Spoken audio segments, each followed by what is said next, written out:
I call the honourable member, Pisata Sam Lotu-Iiga. Talofa lava. Thank you, and tēnā koe, Mr. Speaker, in this Māori Language Week.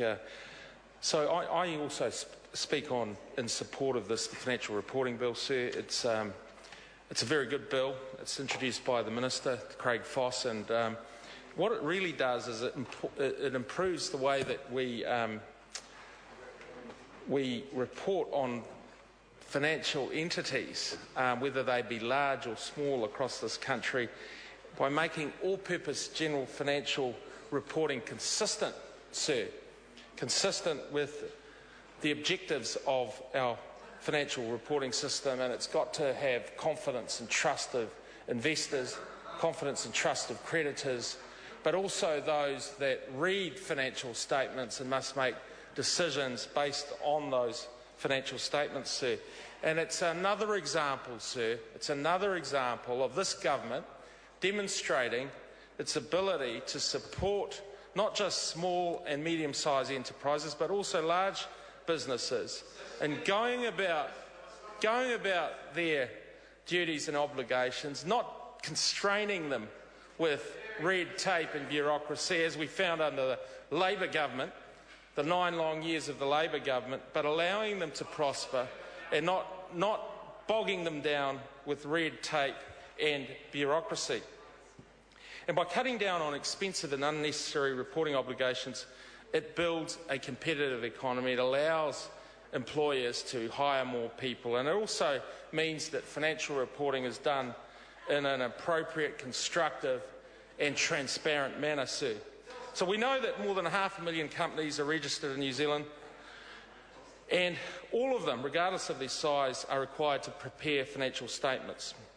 For SMEs, or small and medium-sized enterprises, sir, we know that they are the engine room to the New Zealand economy.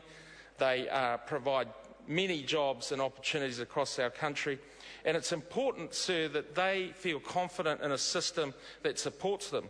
So what does this bill do, sir? Well, it clarifies what is expected of charities, improving the quality of financial reporting, and allows for easier comparisons between charities.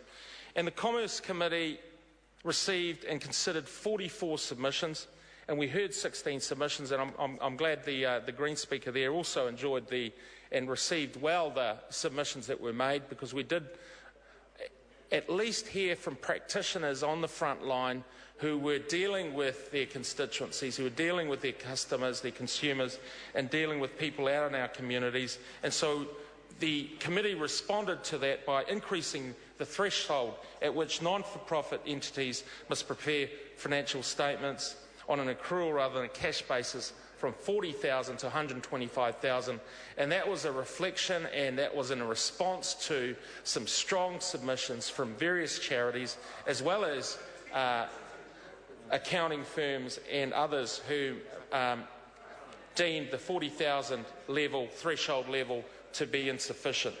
What it does is it reduces the burden on small charities which may not have the capacity to prepare such accounts. They're often 1 or 2 persons operations, and they don't have the capacity, they don't have the abilities or the resources to prepare such accounts.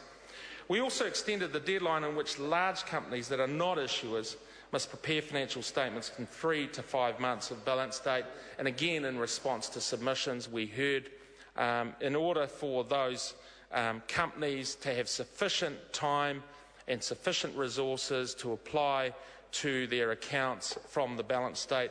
And so the committee did their job, sir. The Minister's done his job. This government is doing its job to promote our small and medium enterprises in this country, which supports our economy and supports our families in this community. And that's why, sir, I support this bill.